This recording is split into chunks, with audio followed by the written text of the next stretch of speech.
The Galactic Union was falling. For centuries, they had believed in peace.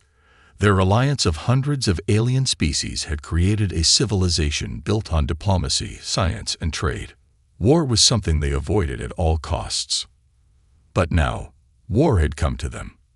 The Xorvans, a brutal warrior race, had invaded their territory. They did not negotiate.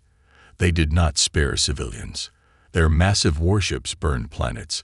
Their armies crushed everything in their path. The Union's military was no match for them. On the planet Viridian Prime, the last stronghold of the Union, Supreme Chancellor Velren stood in the war room, staring at the holographic map. Red markers, Xorvan forces, had surrounded the planet. His generals stood around him, their faces grim. They had lost every battle. Their defenses were collapsing. "We cannot hold them back," General Talus said, his voice heavy with defeat. "If we do nothing, Viridian Prime will fall, and with it, the entire Union." Chancellor Velren clenched his fists. He had spent his life believing in diplomacy, in alliances, in unity. But none of that mattered anymore. The Xorvans were monsters. They didn't care for peace. They only wanted conquest. "There is one option left," whispered Minister Orin, the chief advisor. The room fell silent. Everyone knew what he was talking about. Humanity, the most feared species in the galaxy. Unlike the Galactic Union, humanity had never abandoned war. They had spread across the stars, building colonies, fighting battles, surviving against impossible odds. Their warriors were ruthless, their strategies unpredictable. "They are dangerous," General Talus warned. "If we call them, we might be inviting something even worse than the Xorvans." "But we have no choice," Minister Orin replied. "If we don't send the distress signal, we die. If they answer, we might have a chance." The Chancellor closed his eyes. His entire life had been dedicated to peace, and now he was about to summon the deadliest warriors in the galaxy. He pressed a button on the console. A small drone activated, sending a desperate message into the void. "To any human forces, we are under attack. We beg for assistance. We will not survive without help." The message echoed through deep space. The war room was silent. Had they just saved themselves, or doomed the galaxy? Far away, on the human battleship Iron Fang, Captain Elias Carter stood on the bridge. His ship, one of the deadliest in the human fleet, was patrolling the outer regions of human space when the distress signal came through. His second-in-command, Lieutenant Vega, frowned as she analyzed the message. "It's from the Galactic Union," she said. "They're in trouble." Carter leaned forward, listening to the transmission. "They're begging for help," Vega continued. "The Xorvans are attacking." Carter smirked. "The Union, those peaceful diplomats. Never thought I'd see the day they asked for human help." "Sir," one of the officers said, "what's our response?" Carter didn't hesitate. "Set a course for Viridian Prime," he ordered. "Alert the fleet. If the Xorvans want a war, we'll give them one." The Iron Fang's engines roared to life. Humanity was coming, and the galaxy would never be the same again. The sky above Viridian Prime burned. The Xorvan warships hovered in the atmosphere like predators, their cannons unleashing waves of destruction on the planet below. The once thriving cities of the Galactic Union were now crumbling ruins, their towering spires reduced to rubble. Fires raged through the streets, and the air was filled with the desperate screams of the innocent. General Talus stood on the last remaining command platform, watching the destruction unfold.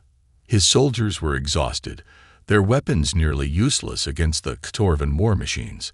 They had fought bravely, but bravery meant nothing against an enemy that knew no mercy. He turned to Chancellor Velren. "No response," he said grimly. "The humans haven't answered." Velren looked up at the dark sky, his face lined with despair. Had they waited too long? Had humanity simply chosen to ignore their plea? And then the impossible happened. The sky tore apart. A blinding flash of light filled the heavens. followed by a deafening boom that shook the ground. A rift in space itself opened up above the planet, and out of it came something that none of the Union soldiers had ever seen before. A fleet of warships. But not just any warships. Human warships. They were massive, angular, and built for one purpose: war. Their black hulls reflected no light, as if they absorbed the very darkness of space itself. Their engines roared like beasts unleashed from a cage, and they moved with terrifying precision, cutting through the void like predators that had finally found their prey. The Xorvans hesitated. For the first time in their brutal conquest, they hesitated. The largest of the human ships, a behemoth bristling with cannons, took position directly above the battlefield. A single transmission echoed across all frequencies. "This is Captain Elias Carter of the Iron Fang. We have received your distress signal." His voice was calm. Too calm. "To the Xorvan invaders," he continued, "you have two choices. Leave, or die." The Xorvan warlord aboard the flagship sneered. This was nothing more than human arrogance. The Galactic Union was weak, pathetic. What difference could a handful of ships make? He gave the order to fire. Xorvan cannons erupted with energy, sending a barrage of plasma toward the human fleet. The blasts lit up the sky like a dying sun, streaking toward the human warships with enough force to tear apart a planet's surface. And then something terrifying happened. The human ships didn't move. They didn't evade. They simply absorbed the attack, their shields barely flickering. The energy blasts, which had torn through every Union defense, did nothing. The Xorvan warlord's eyes widened. And then humanity responded. The first human cannon fired, and the night turned to day. A single shot from the Iron Fang's main battery tore through the void, traveling faster than any Xorvan weapon could track. It did not explode on impact. It did not create fire or smoke. It erased the Xorvan cruiser from existence. One moment, the ship was there. The next, it was gone, atomized in an instant. Panic spread through the Xorvan fleet. Their warriors, who had never feared any enemy before, suddenly felt something alien gripping their hearts. Fear. Captain Carter gave the next order. Drop the hounds. The Xorvans barely had time to react before the human drop pods began their descent. Thousands of pods, each the size of a small ship, streaked down like burning meteors. The sky was on fire as they tore through the atmosphere, their impact shaking the earth. The moment they hit the ground, the pods burst open, releasing their cargo. Humans, clad in advanced battle armor, armed with weapons the Xorvans had never seen before, the first wave of human warriors emerged like demons from hell. They did not hesitate. They did not wait. They simply attacked. A group of Xorvan soldiers charged forward, their massive war axes raised. The first human warrior they encountered was a giant of a man, his armor battle-scarred, his helmet designed like a beast's skull. The Xorvans expected him to block, to parry, to engage in the ritualistic combat they were used to. Instead, the humans simply shot them. Precise, efficient, brutal. There was no honor in how the humans fought. No hesitation, no wasted movement. They were fast, vicious, and utterly merciless. The Xorvans had fought countless wars. They had conquered dozens of species. But this was not war. This was extermination. Across the battlefield, human snipers picked off Xorvan officers, their shots so accurate that a single bullet could pass through two skulls. Grenades rained down from the sky, shattering enemy formations before they even had a chance to counterattack. A squad of human soldiers, known as the Iron Fangs, tore through the Xorvan ranks like wolves in a field of sheep. Their commander, Sergeant Graves, led from the front, wielding a weapon that roared like thunder with every pull of the trigger. By the time the Xorvan reinforcements arrived, it was already too late. Humanity had landed, and they were not here to fight a war. They were here to end one. The battlefield was silent. For the first time in centuries, The Xorvan legions knew fear. The once mighty conquerors, who had reduced entire civilizations to ashes, now stood frozen, staring at the storm that had descended upon them. Humanity had arrived, and they were relentless. The war had changed in an instant. It was no longer a brutal but predictable clash of armies. No formations, no drawn-out battles, only devastation. Sergeant Graves moved through the ruins of Viridian Prime, his heavy boots crunching against the charred remains of what had once been a proud city. His rifle was still warm from use, the barrel smeared with blackened residue from the countless Xorvans who had fallen before it. His squad followed in silence, their eyes scanning every shadow, every broken wall, every wrecked vehicle. The Xorvans were still out there, scattered, disorganized, but still dangerous. Private Kane, the youngest of the squad, spoke through his helmet's comms. "Sir, this isn't a battle. It's a massacre." Graves didn't respond. He knew the truth of it. He had fought in dozens of conflicts before, but this was something else entirely. The Xorvans had expected the humans to fight like the rest of the Galactic Union, orderly, disciplined, predictable. But the humans did not fight wars. They ended them. A distant explosion shook the ground, followed by the unmistakable sound of heavy weapons fire. The humans were advancing across the entire planet, cutting down everything in their path. The Xorvans, once so confident, were in full retreat. A transmission crackled through their comms. It was Captain Carter, his voice as steady as ever. "Priority target confirmed. Xorvan warlord identified in Sector 17. End him." Graves turned to his squad. No words were needed. They moved. Through the ruins, over collapsed highways, past the skeletal remains of destroyed buildings, the squad advanced like shadows in the night. Every movement was calculated. Every step brought them closer to their target. They reached the warlord's last known position, what had once been a grand tower, now reduced to a shattered fortress. Smoke and fire twisted through the air, the scent of burning metal thick and suffocating. Graves raised his fist, signaling the squad to halt. His visor's augmented display scanned the ruins. Heartbeats. Multiple.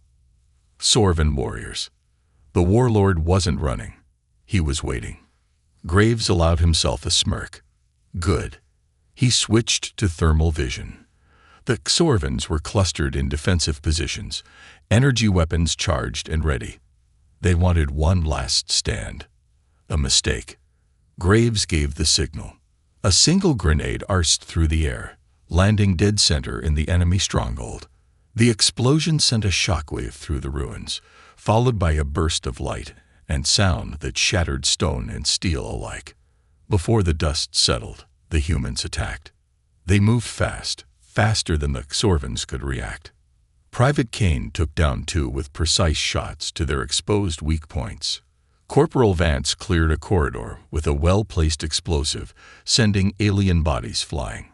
Sergeant Graves himself engaged a Xorvan captain in close combat, dodging a wild swing before driving his combat knife into the alien's throat. The warlord roared. Massive, armored, a towering brute with a blade as long as a man's body. His crimson war paint was smeared with blood, human and alien alike. He was the last of the Xorvan High Command, and he refused to die without a fight. He lunged at Graves, his blade cutting through the air with terrifying speed. Graves barely managed to dodge, the edge slicing through his armor's plating. Pain flared through his side, but he didn't stop. He couldn't. The warlord came again, this time swinging with enough force to shatter concrete. Graves ducked, rolled, and fired his rifle at point-blank range. The shots barely dented the alien's thick armor.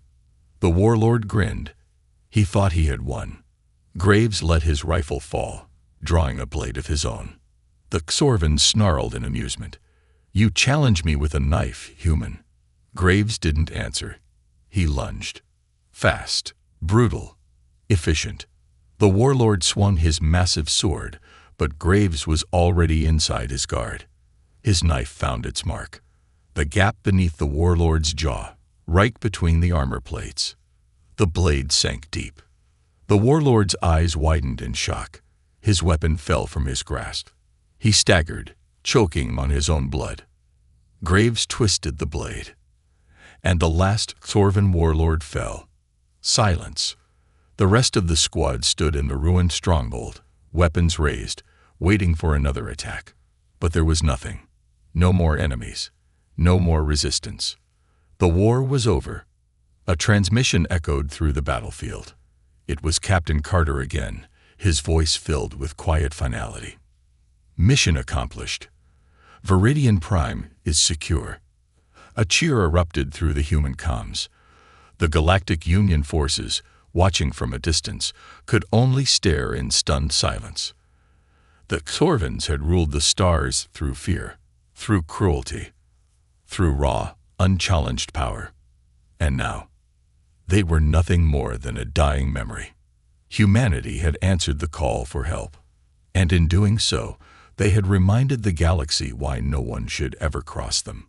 The fires of Viridian Prime still burned, casting long shadows over the ruined city. Smoke curled through the air, carrying the scent of scorched metal and something darker, the remnants of a species that had once believed itself invincible.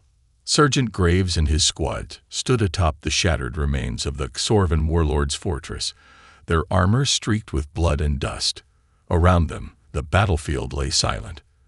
The war was over. At least, that's what they had been told. But war is never that simple. A new transmission crackled through Graves' comms. It wasn't Captain Carter. It wasn't a human voice at all. Human forces, we surrender. Graves exchanged a look with his team. The voice was strained, guttural. Xorvan, but different from the ones they had faced before. Less arrogant. More desperate. Another voice followed, this one clearer, more controlled. You think it's over. It's not. It was a warning. Before Graves could respond, his visor flickered. Interference. A hacking attempt. No, something else. A wave of static washed through their comms, and then silence. The sky darkened. Graves turned his gaze upward. The stars themselves seemed to vanish as something massive, something beyond comprehension, descended from the void. It wasn't Xorvan. It wasn't human. It was something else entirely. The squad tensed, their weapons raised, their eyes scanning the sky. Then the ground trembled. Buildings that had barely been standing collapsed under the unseen force. Fires flickered out, snuffed by an unnatural wind. And then the screaming started. Not human, not Xorvan. Something older, something that didn't belong in this galaxy. Private Kane's voice broke through the comms. Sir, what is that? Graves didn't have an answer. All he knew was that whatever was coming, it had just been waiting. Waiting for the war to end. Waiting for the moment when humanity would believe they had won. And now it had arrived. A shape emerged from the darkness. Tall, slender, its body shifting like liquid metal, its eyes a deep, endless void. It stepped forward, unfazed by the ruins, the destruction, the corpses that littered the ground. The Xorvans had been monsters, conquerors, tyrants. But this was something worse. The figure raised a single hand. In an instant, the ruins shifted, metal bending, debris floating, bodies rising as if gravity itself no longer applied. Sergeant Graves gritted his teeth. He had faced death before. He had walked through fire, through destruction, through war. But this was the beginning of something far more terrifying, and for the first time in his life. He wasn't sure if humanity was ready. The battlefield was silent, but it wasn't the peaceful kind of silence. It was the silence before a storm, the kind that made even hardened soldiers feel the weight of something unseen pressing down on them. Sergeant Graves gripped his rifle tighter, his fingers tense against the trigger. Around him, his squad stood frozen, eyes locked on the thing that had emerged from the shadows. The figure, if it could even be called that, stood motionless. It wasn't like the Xorvans. It wasn't like anything they had ever faced. It was something older. The air itself felt wrong. The ruins around them twisted unnaturally, as if space itself were warping. Bodies of fallen Sorvans and humans alike hovered above the ground, caught in some invisible force. Then, without warning, the figure moved. One step, a ripple of energy surged outward. The hovering bodies collapsed to the ground, lifeless husks. The very ruins trembled, stones crumbling into dust as if time itself had been sped up. Private Kane staggered back. What the hell is that thing? No one answered, because no one knew. Graves didn't hesitate. Weapons up. Now.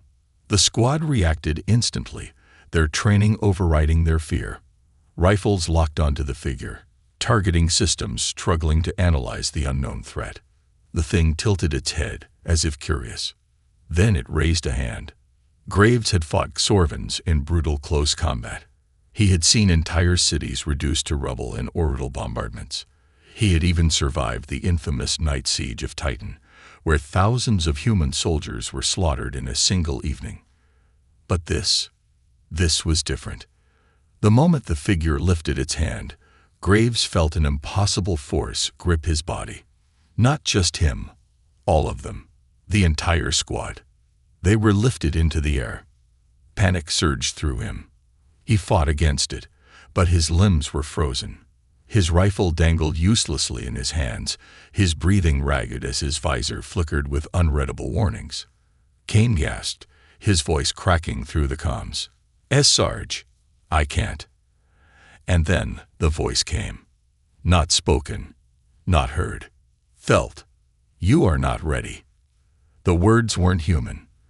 They weren't even language. They were something else, something that bypassed the ears and drilled directly into the mind. Graves struggled. Whatever this thing was, it was trying to dig into his thoughts, his memories, his very existence. But humanity was nothing if not stubborn. Graves gritted his teeth and fought back. He forced his mind to resist, to push against the invading presence. He thought of Earth, of home, of everything they had fought for. And then the grip weakened. The figure hesitated. Graves didn't know if it was surprised, angry, or something else entirely, but he didn't care. He forced himself to move, to break free of the unseen force holding him. And somehow, it worked. He dropped to the ground, hitting the rubble hard, his body aching from the impact. Around him, his squad collapsed as well, gasping for air. The figure stepped back, as if reevaluating. It had expected them to be weak. It had expected them to break. But humanity had never been the type to kneel. Graves staggered to his feet, leveling his rifle. "I don't know what the hell you are," he said, his voice steady despite the fear clawing at his gut. "But if you think we're just gonna roll over and die." He chambered around. "Then you don't know a damn thing about humans." The figure stopped. Then, for the first time, it spoke. Perhaps. The air shattered. A blast of unseen energy exploded outward, throwing Graves and his squad backward. Their visors cracked, their armor screeched, their bodies slammed into the ruins. And when they looked back up, the figure was gone. But the war was just beginning. The silence left behind by the vanished figure was worse than the chaos.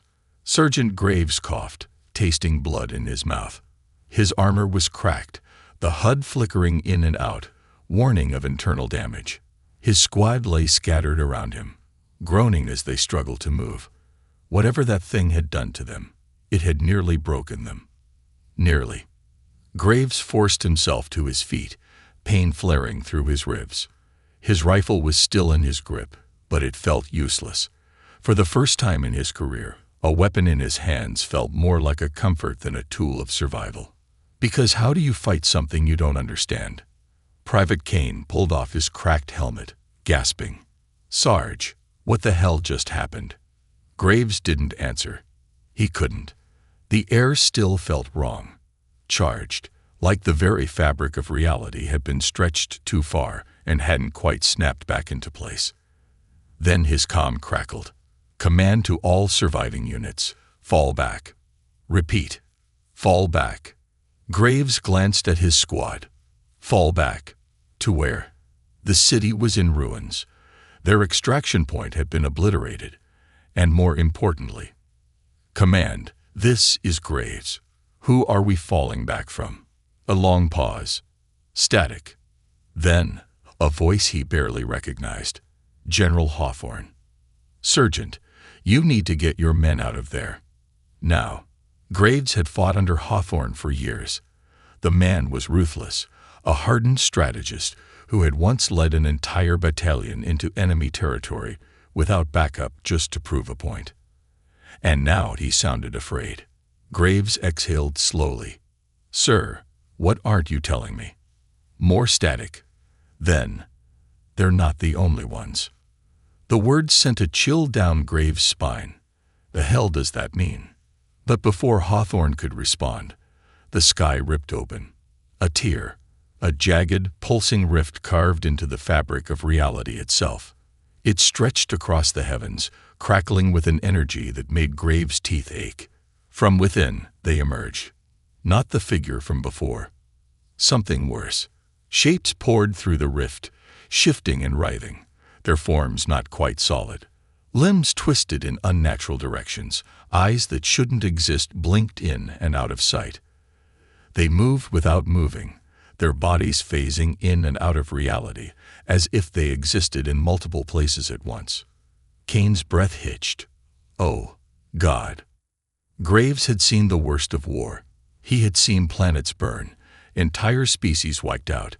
But this wasn't war. This was erasure, and it had just begun. The creatures descended upon the ruins, their presence warping everything around them. The rubble shifted unnaturally, as if time and space itself were being rewritten. The fallen Sorvins, they didn't get up. They didn't move. They simply ceased to be. One moment there, the next, gone. No remains, no blood, no trace that they had ever existed.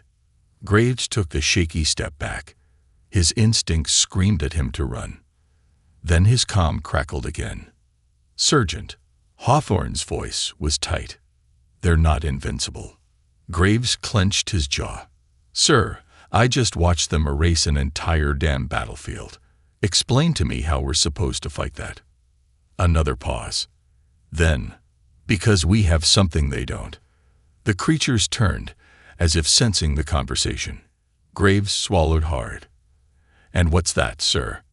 A beat of silence. Then Hawthorne spoke the words that would change everything. They fear us. The comm cut out. And the creatures charge. The battlefield was silent. Too silent. Sergeant Graves steadied his breathing, his grip tightening on his rifle. His squad stood beside him, battered but alive. The ruins around them were eerily still, as if the very air had frozen in anticipation. The creatures had stopped their relentless attack, their shifting, impossible forms now hovering at a distance, watching. They feared them. At least, that's what General Hawthorne had claimed. But how could something so alien, so powerful, fear humans? The ground trembled beneath their feet. Not from explosions, not from the weight of war machines. Something else. Something deeper. Then the sky began to crack. The rift above them twisted, growing, pulsing with energy that made Graves' head pound. More creatures moved within its depths, waiting, watching. Private Kane wiped the sweat from his forehead. Sarge, this is bad. Graves nodded. Yeah. The creatures shifted again. Their forms flickered between dimensions, their limbs stretching and twisting in ways that defied logic. They didn't advance. They were waiting. For what? Then, the radio crackled. Sergeant Graves. Hawthorne's voice was calm. Too calm. Graves exhaled sharply. General, we're about to be overrun.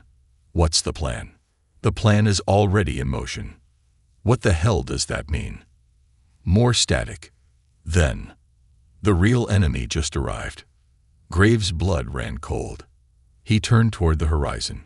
A shadow moved. A new force. Massive figures, clad in armor unlike anything he had ever seen, stepped onto the battlefield. They weren't Thorvins. They weren't the creatures. They were something else. And they were coming straight for them. Kane took a step back. Who the hell are they?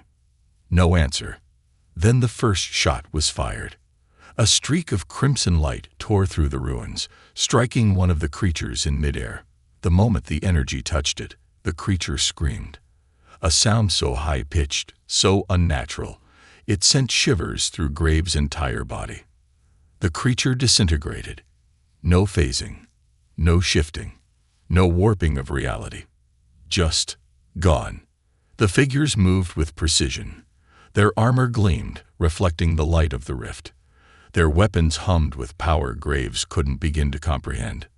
And yet, the creatures feared them. Not the humans. Them. Graves gritted his teeth. "General, what the hell is happening?"